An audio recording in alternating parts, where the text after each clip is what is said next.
नमस्कार, city news channel में आपका स्वागत है। मैं हूं चंदू सोजेतिया और आप देख रहे हैं सिटी न्यूज।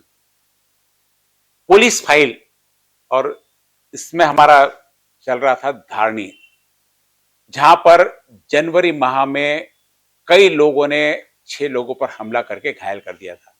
हमने इसके सारे फुटेज आपको दिखाए थे और उसके बाद क्या हुआ, यानी टाइम वाइज पूरा कि 2:30 से लेकर 5 बजे तक की घटनाक्रम बताई थी। उसमें घटनाक्रम में बताया था कि उस समय जाकर पत्रकार भी करीब 33 मिनट तक वहां पे थानेदार से चर्चा की।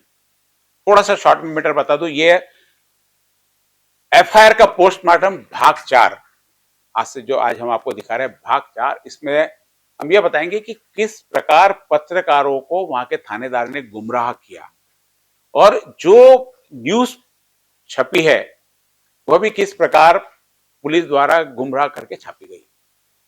जैसे कि हमने आपको वीडियो में बताया और अभी भी बता रहे हैं कि करीब 30 से 35 लोगों ने 6 लोगों पे 7 लोगों पे हमला किया और उनको बुरी तरह से घायल कर दिया है। बुरी तरह से घायल दिया। 2 घायल लोग पुलिस स्टेशन भी जाते हैं, उनको बताते हैं वहां की हमारे पे हमला हुआ, तो शायद पुलिस उनको कहती कि पुलिस वहां से पूरी रवाना हो गई। हमने देखा कि सीसीटीवी फुटेज में देखा कि करीब 2:52 पे पुलिस घटना स्थल की ओर रवाना होते हुए दिख रही है। करीब 2:30 के आसपास से हमला शुरू हुआ। मार खाते खाते 2 लोग भागकर पुलिस स्टेशन में आए और बाकी लोगों को वहां पे स्थानिक लोगों ने या उनके जान पहचान वालों ने अस्पताल में लेके गए, जहां पर अस्पताल में उनकी प्राथमिक जांच के बाद में उन्हें बड़े अस्पताल में रेफर कर दिया गया था। ये करीब 3 बजे के आसपास 10 अस्पताल में इनकी एंट्री हुई है और 7 बजे के आसपास इनको बता दिया गया कि आपको किसी बड़े अस्पताल में जाना पड़ता। अमरावती जनरल हॉस्पिटल के लिए उनको रेफर किया, जिसकी रसीदें मेरे पास में उन्होंने भेजी है कि 7 बजे के आसपास उनको वहां से अमरावती के लिए रेफर कर दिया गया। लेकिन अमरावती नहीं जाते हुए वो लोग बुरहानपुर गए। उसका भी कारण मुझे उन्होंने बताया कि हम अमरावती क्यों नहीं जाना चाहते थे। और मेरे पिताजी, मेरे 4 भाई हम खेत में काम कर रहे थे। 17 जनवरी 2024 2:30 से 3 बजे का वक्त था। अचानक शहजाद हरून और उसके संगत 35 से 40 लोग 6 गाड़ी में भरकर आए और इन्होंने हम पे हमला कर दिया। हमले के अंदर मेरे सर पे मार थी, उसके बाद में पैर टूट गया था और उसके बाद में इन्होंने मेरे को मार कर डाल दिए। पुलिस वहाँ पहुँची नहीं मौके वारदात के ऊपर। उसके बाद में राजा नाम का पोट्टा था एक मोहल्ले का, उनने मेरे को वहाँ से उठा के लाया गंभीर हालत के अंदर सरकारी दवाखाने में को एडमिट करा। एडमिट करने के बाद में मेरा वहाँ पे इलाज चला। सामने डॉक्टर 6-7-8 बजे के टाइम में बोलता है कि इनकी तबीयत बिगड़ रही है, इनको बाहर बताना पड़ता। तो अमरावती रेफ़र कर रहे थे मेरे को, तो अमरावती का शहजाद रहने वाला है, उसके डर के मारे हम बुरहानपुर रेफ़र हुए। डॉक्टर बोरेले का मेरा इलाज चालू हुआ। 17 तारीख को मैं एडमिट हुआ, 18 तारीख को मेरा ऑपरेशन हुआ। तो ये 7 बजे तक का घटनाक्रम आपके पास में अभी किस प्रकार के 3:10 पे हमने देखा कि पुलिस ने वहां पर जो आरोपी थे उनको हिरासत में ले लिया। हिरासत में लाकर वहां पर पुलिस स्टेशन में रखा और दिन भर उनकी सेवा चाकरी चलती रही। सेवा चाकरी कहूंगा मैं शब्द, क्योंकि पुलिस स्टेशन में आरोपियों को जिस ढंग से लाया जाता है, जिस ढंग से बैठाया जाता है, हमने भी देखा है कि आरोपी के साथ में पुलिस का व्यवहार कैसा रहता है। लेकिन यहाँ आरोपी के साथ में एक मेहमान करके जो आते हैं, उस प्रकार का व्यवहार यहाँ पे था। जो सारा आप देखिए कि उनका आरोपी है, लेकिन बाहर से खाना, ठीक है, पुलिस स्टेशन में खाना खाएंगे लाए, लेकिन जो आरोपी है वही बाहर टिफिन में वो बोलते बिरयानी ला रहे, क्या ला रहे, खाना ला रहे, अंदर का किसी ने नहीं देखा, लेकिन बाहर से खाना लाया जाता है और वहां पर सब अंदर से पूरा जो भी है, निश्चित रूप से वहां लाए तो खाने के लिए तो पुलिस भी देती है, नहीं देती है ऐसे है, लेकिन पुलिस खुद लाती है या उनका कोई रिश्तेदार लाता है। यहाँ पे तो जो आरोपी है वही बाहर गया, बाहर से लेके आया। आरोपी करके वहां पर सिर्फ लाए थे। अब आरोपी करके लाए थे या इसके पीछे कोई दूसरा भी कारण है। दूसरा कारण वहां पे स्थानिक लोगों द्वारा ऐसा बताया जाता कि जो 10-11 लोग पुलिस ने पकड़ के ले गए, उनको और कहीं से जिन पे इन्होंने हमला किया उनके सहयोगी लोग आके हमला नहीं कर दिए, इसलिए उनको सुरक्षा की दृष्टि से थानेदार ने पुलिस स्टेशन में लाके रख लिया था। होता ऐसा कि जब भी ऐसे झगड़े होते हैं, सबसे पहला काम तो होता है जो जो घायल हुआ उसका इलाज कराने के लिए दवाखाने में एडमिट करना और उनका बयान लेना दवाखाने में, यदि बयान देने लायक रहे तो बयान लेना और उसके बाद में उनके बयान के आधार पर रिपोर्ट दर्ज करना। इन सब चीजों में 2-3 घंटे लगते हैं। ये हमें भी पता है कि 2-3 घंटे सारी चीजों में लग जाते हैं। बयान लेना, कई बार बयान देने की हालत में नहीं होते, तो कई बार पुलिस बयान लेने की हालत में नहीं रहती, लेकिन ऐसा नहीं होता है, पुलिस बयान ले लेती है। लेकिन इस मामले में सारी चीजें अलग हो गई, क्योंकि जिस प्रकार से पुलिस का उद्देश्य था इस घटनाक्रम को पूरा का पूरा दबा देना।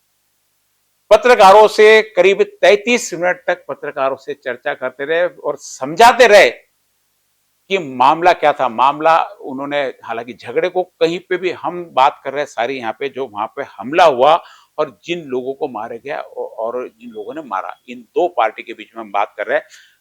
और मामला था क्यों? मामला था प्रॉपर्टी विवाद का। प्रॉपर्टी विवाद उनका न्यायालय में मामला प्रविष्ट है, इसलिए न्यायालय प्रॉपर्टी में क्या है नहीं है ये न्यायालय का मामला, दोनों पार्टी का आपस। लेकिन यहाँ पर जो पुलिस का काम था कि जो घायल है और जिन्होंने मारा उनके खिलाफ चार्जशीट या उनके खिलाफ रिपोर्ट लिखे। और किसके कैसी रिपोर्ट लिखे कि जो फिरियादी है, जो घायल है, फिरियादी यहाँ पर दोनों, पुलिस ने दोनों पार्टी को फिरियादी बना दिया कि दोनों ने आपस में यानी दंगा स्वरूप स्थिति बना दी थी और उस टाइप की कल में लगाकर वहां पे एक पार्टी को अरेस्ट किया जिसमें 10-11 लोग, जबकि हमने देखा कि 30 से 35 लोग वहां पे हमले में शामिल थे। अब पुलिस से बहुत सारे प्रश्न यहाँ पर निर्माण होंगे मेरे वहां के थानेदार से। मैं आपको घटनाक्रम बता रहा हूं कि 2:30 बजे के आसपास उन पे हमला होता है। 2:52-54 पे दो आदमी पुलिस स्टेशन में आते हैं। उसके पहले कोई सूचना 2:50 के आसपास पुलिस को मिलती है।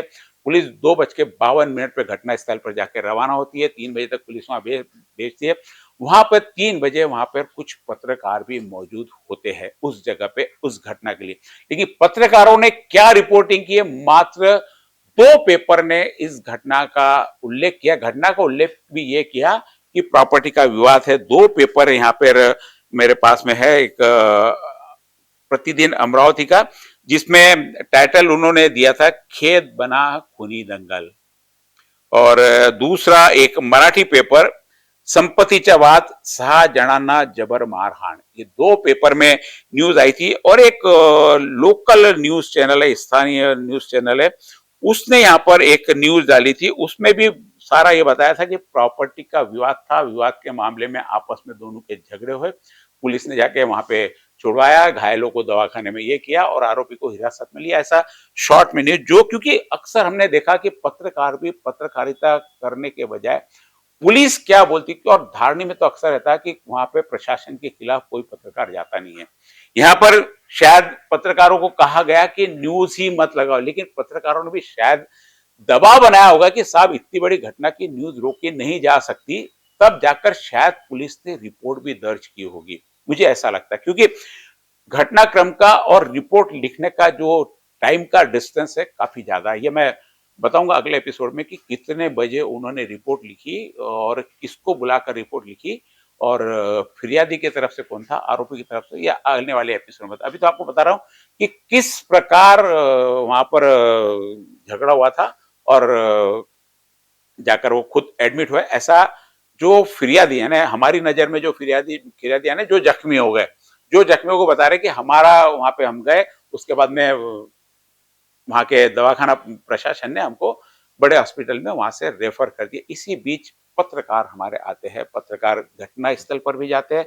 घटना स्थल पर भी आप फोटो उनके साथ में देख सकते हैं। साथ में पुलिस भी, यहाँ पे पुलिस भी घटना स्थल पर करीब 3 बजे के आसपास पहुंच जाती है। लेकिन तब तक कई लोग वहां से भाग चुके, क्योंकि मारने के बाद में कोई वहां पे रुकता नहीं। बताया जा सकता है कि 3 से 4 गाड़ियों में भर के आए थे। उस गाड़ी की भी जब्ती होनी चाहिए थी, क्योंकि क्या है, घटना स्थल पर अपराध के आसपास जो भी सामग्री साधन उपयोग में लिए जाते हैं उनकी सबकी जब्ती दिखाना। तो पहला प्रश्न कि जिन गाड़ी से वहां पे आरोपी, कथित आरोपी, जो पुलिस ने जिन 11 लोगों को पकड़ लाया था, क्या उनके वाहन को जब्त किया गया?